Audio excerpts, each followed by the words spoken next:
الحمد لله نحمده ونستعينه ونستغفره ونعوذ بالله من شرور أنفسنا ومن سيئات أعمالنا من يهده الله فلا مضل له وما يضلل فلا هادي له أشهد أن لا إله إلا الله وأشهد أن محمدا عبده ورسوله صلى الله عليه وسلم اللهم صل على محمد وعلى آل محمد.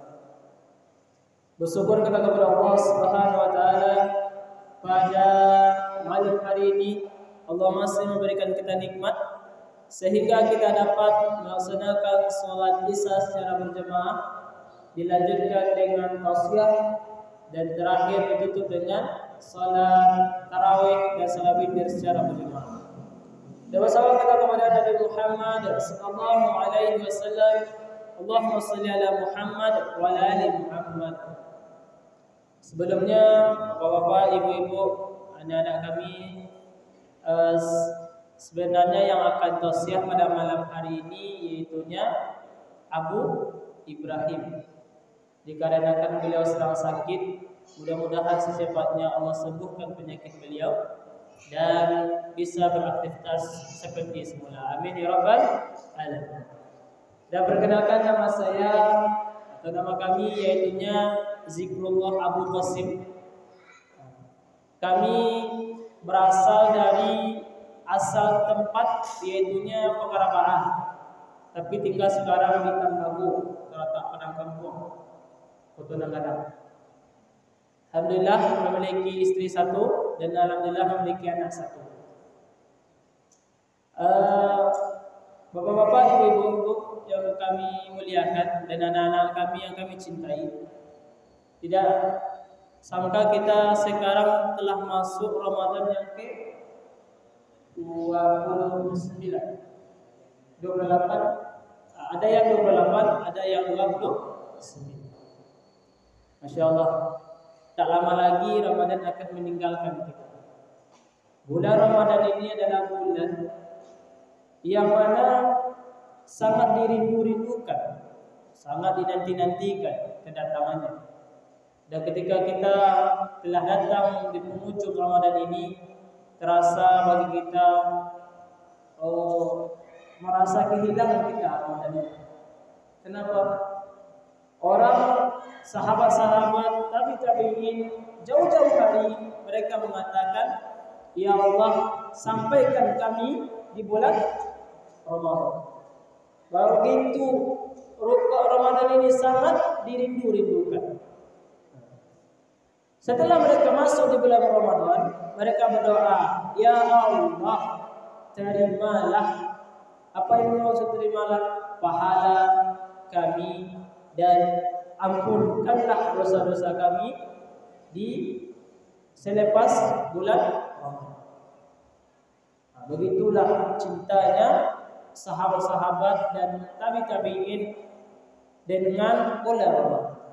Dan bulan Ramadan ini hanya dikhususkan untuk umatnya Nabi Muhammad SAW. Bulan Ramadan tidak diberikan kepada umat-umat terdahulu. Contoh umatnya Nabi Adam, umatnya Nabi Nuh, sampai umatnya Nabi Isa AS. Mereka tidak memiliki bulan Ramadan. Bulan Ramadan hanya dimiliki oleh umatnya Nabi Muhammad SAW.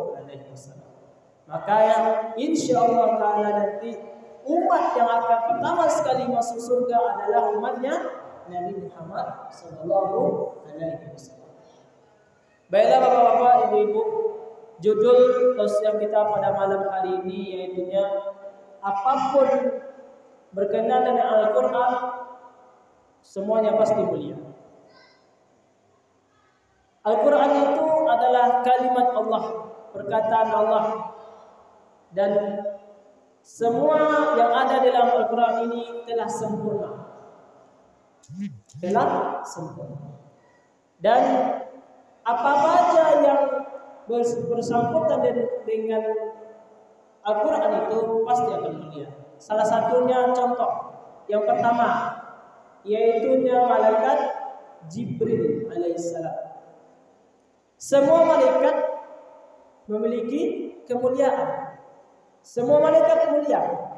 Banyak malaikat di langit sana, mereka semuanya mulia. Tapi ada malaikat yang paling mulia, yaitu malaikat Jibril alaihissalam. Kenapa malaikat Jibril yang paling mulia? Karena Allah Subhanahu wa taala memerintahkan malaikat Jibril membawa kalimat Allah atau perantara wahyu kepada Nabi Muhammad sallallahu alaihi wasallam. Maka malaikat Jibril lah yang paling mulia. Sebelum Nabi Adam diciptakan, ada salah seorang pemimpinnya di Mekah, di surga, di akhirat. Namanya yaitunya Azazil. Sebelum Nabi Adam diciptakan, ada pemimpinnya para nabi, pemimpinnya para malaikat di surga, yaitunya Azazil namanya. Azazil namanya. Mungkin bapak-bapak ibu kurang paham tentang Azazil itu siapa, ya kan? Mungkin bertanya, siapa Azazil itu? Azazil itu adalah syaitan sekarang. Azazil itu adalah syaitan sekarang. Kenapa Allah jadikan syaitan itu berubah namanya dari Azazil menjadi syaitan? Karena dia ingkar kepada Allah, karena tidak mau sujud kepada Nabi Adam alaihissalam. Makanya Allah cap dia sebagai penghuni neraka Jahannam. Dan Allah gantilah kepemimpinan dan malaikat yang mulia, yaitunya malaikat Jibril alaihissalam. Maka dari malaikat Jibril itulah Allah sampaikan wahyu kepada Nabi Muhammad sallallahu alaihi wasallam. Yang kedua, siapa yang mulia? Yaitunya Nabi kita, Nabi Muhammad sallallahu alaihi wasallam. Nabi Muhammad adalah nabi mulia dan pemimpinnya para nabi. Nabi itu banyak sebenarnya, Pak. Yang wajib kita ketahui berapa sebenarnya? 25 yang wajib kita ketahui. Tapi nabi itu banyak, tidak 25. Ada nama nabinya Nabi Daniel, ada nama nabinya Nabi Sam'un, ada nama nabinya Nabi Khaidir. Itu tidak masuk di 25 nabi. Tapi nabi siapa yang paling mulia? Yaitu Nabi Muhammad sallallahu alaihi wasallam. Kenapa Nabi Muhammad mulia? Karena apa penyebabnya? Yaitu kitab suci Al-Quran diturunkan kepada Nabi Muhammad sallallahu alaihi wasallam.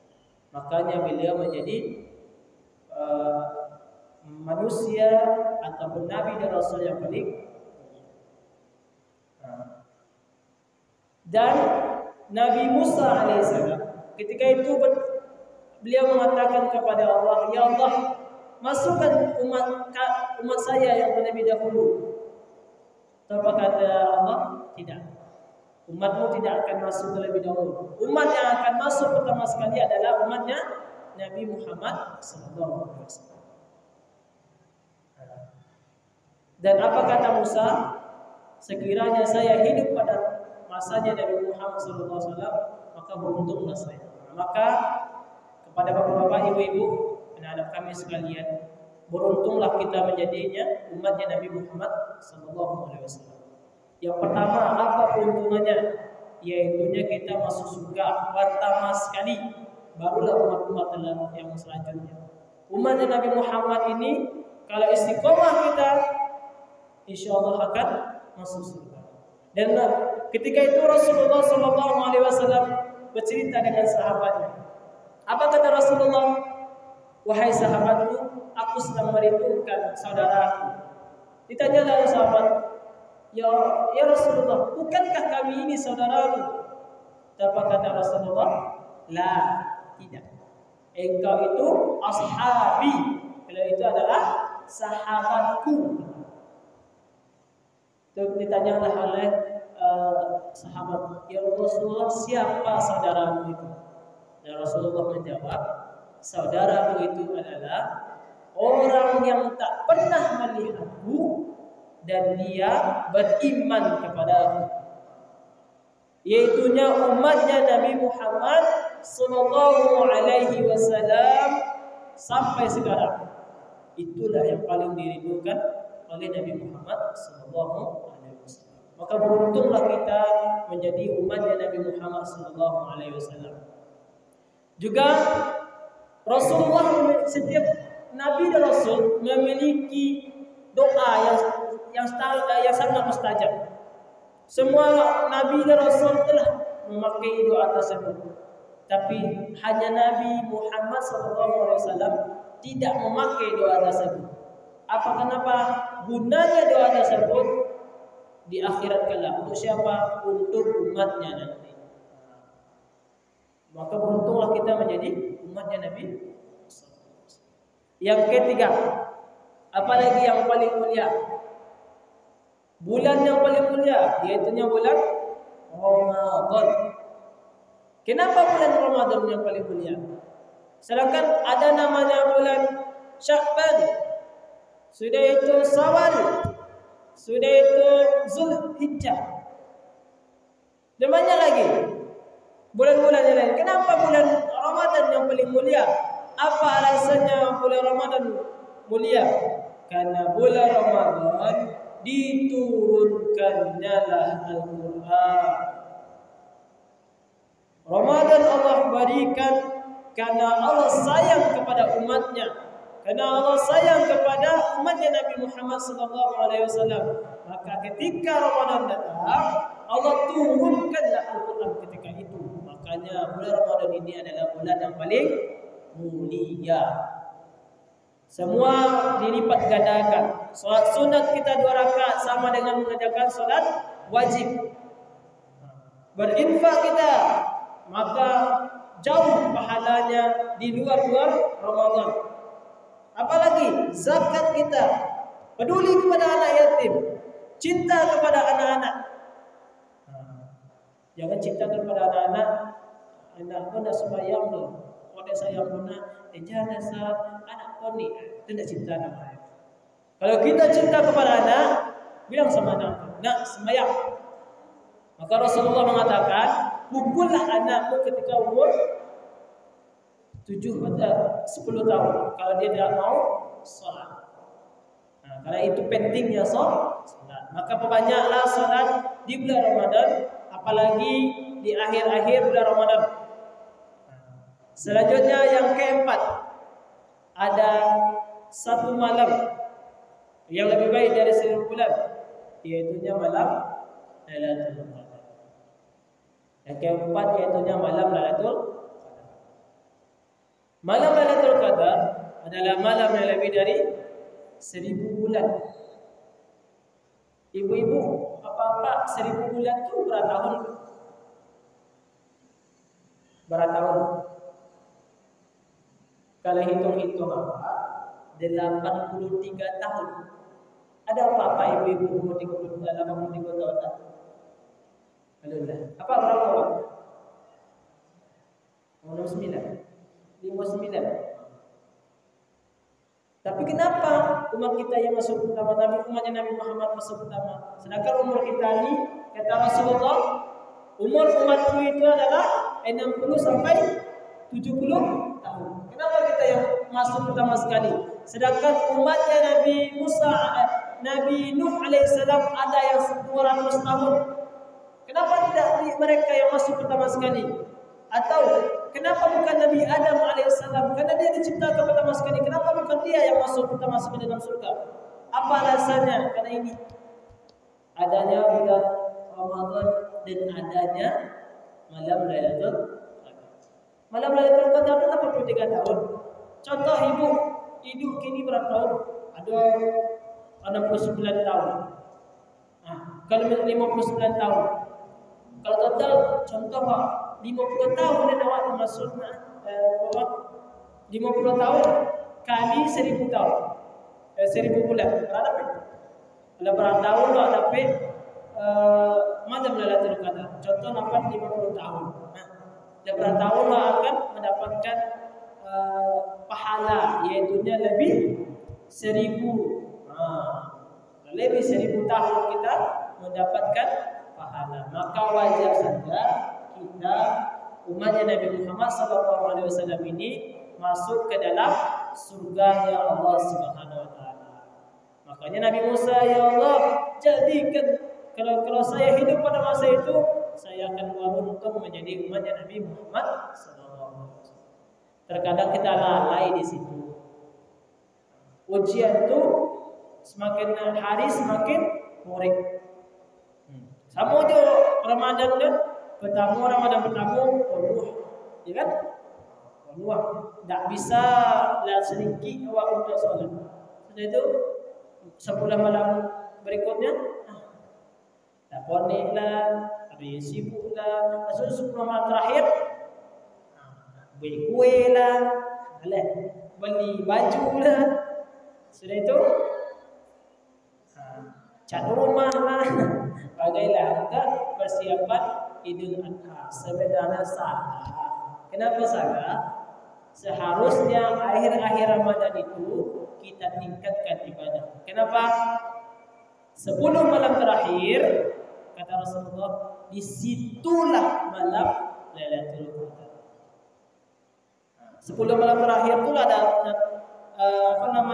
malam Lailatul Qadar. Maka Rasulullah mengatakan, Rasulullah kuatkan ikat pinggangnya dan banyak mengerjakan di masjid beliau dan banyak mengerjakan solat malam dan membangunkan keluarganya untuk mengerjakan solat malam. Itu pentingnya 10 malam terakhir.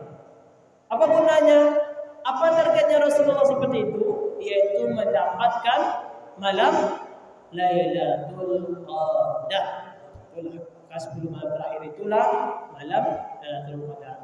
Terkadang kita anak punya dilapor ni baju rayu kado boleh, rayu kita datang boleh, baju dan ada boleh, trompa dan ada boleh, asi pun itu. Sedangkan kita salah sebenarnya. Seharusnya 10 malam terakhir itulah awak mengejar untuk bisa mendapatkan malam Lailatul Qadar. Yang kelima, kota yang paling mulia kota apa? Mekah dan Madinah. Dua kota ini adalah kota yang paling mulia. Ada satu lagi kota yang mulia, yaitu kota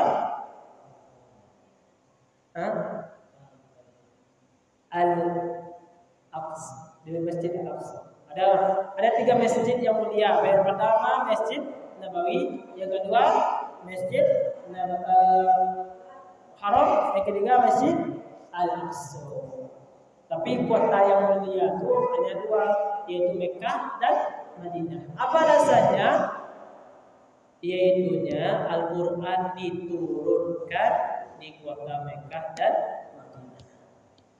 Itulah kenapa kota Mekah dan Madinah itu menjadi mulia. Maka mudah-mudahan Allah panggil kita yang belum naik haji atau umrah bisa pergi ke kota yang paling mulia tersebut, yang mana kita sholat di situ sama dengan berapa kita sholat di sini, sekali kita sholat di situ berapa perbandingannya? 10.000. Sekali kita sholat di sana sama dengan 10.000 kita sholat di luar masjid. Banyak-banyak lagi hadis atau dalil yang mengatakan yang tentang seperti itu. Dan yang keenam dan terakhir, siapa yang paling mulia? Yaitunya orang-orang yang membaca Al-Quran dan menghafalkannya. Orang-orang yang membaca Al-Quran dan menghafalkannya. Sedikit tentang ini, Bu. Ada tentang satu kisah. Dia bapak-bapak, umurnya itu lebih kurang 80 tahun. 80 tahun. Sudah lagai. Ketika itu, apa katanya kepada anaknya? Sebelum saya meninggal, saya harus habis 30 juz. Saya harus habis 30 juz. Pergilah beliau ke satu masjid.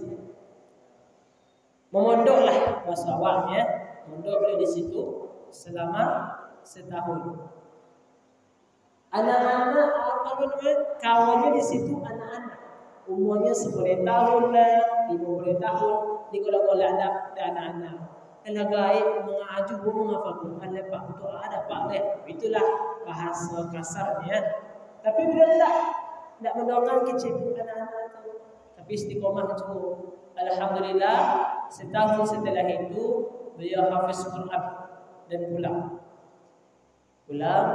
telah bahagia. Alhamdulillah Allah panggil beliau setahun setelah hafiz Quran. Apakah sampai targetnya?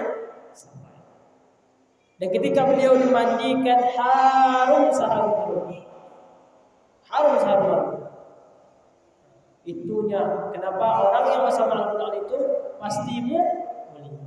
Satu lagi kisah mungkin di daerah Hawa juga, di daerah Hawa di Gugur. Anak-anak hal gua amuri dari abang ambu. Ya ada abang yang mengajar situ dulu. Akhir si anakku kepada ustaznya tu, Ustaz, bahasa mana nak hafal juga bos. Dari anak sampai anas juga ni baru seorang. Dan lah hafal begitu hilang dah balik. Lah hafal hilang dah balik. Tapi dia tetap membaca terus. Tapi seperti itulah terus katanya. Lah baca hilang dah balik. Singkat cerita, ketika itu bapaknya ini terburu-buru. Bapaknya seorang tukang. Terburu-buru di jalan itu mengantarkan anaknya ke sekolah. Di depan dia ini ada mobil satu, dari sini ada mobil satu. Karena terburu-buru dicepatkanlah motor dia ini. Kiranya dia menyalip, ada mobil tertabrak beliau. Alhamdulillah bapaknya tidak terlampau parah, tapi anaknya, masya Allah, dari mulai kepalanya sampai kakinya berdarah. Ketika mulai terjadi itu, apa yang dibacanya ketika itu? Amma yatasaalun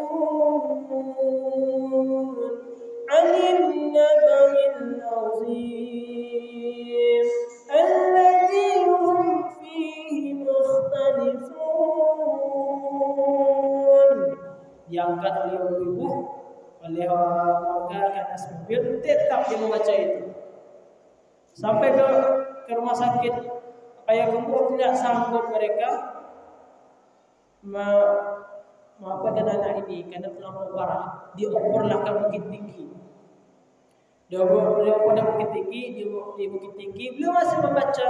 Susternya pun heran, kenapa anak ini? Kenapa itu yang dibacanya terus? Semua badannya ini ada luka-luka, ada berdarah. Kenapa ini yang dibacanya? Kenapa dia katanya?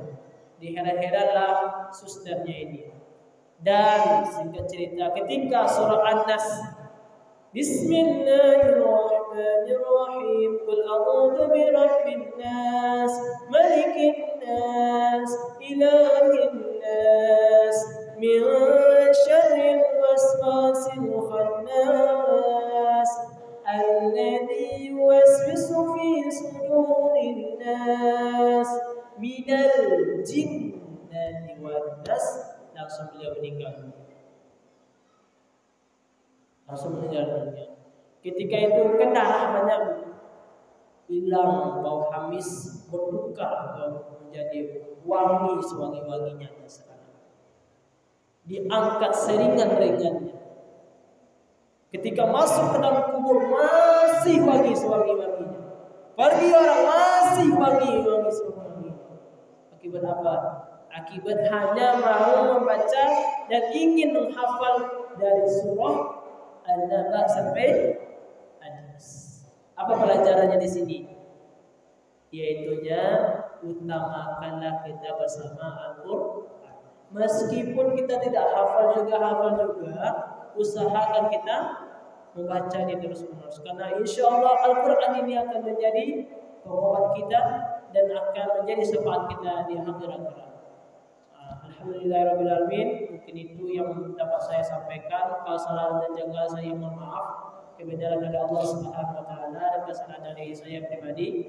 Saya tutup dengan subhanallahumma wa bihamdika asyhadu an la ilaha illa anta astaghfiruka wa atubu ilaik.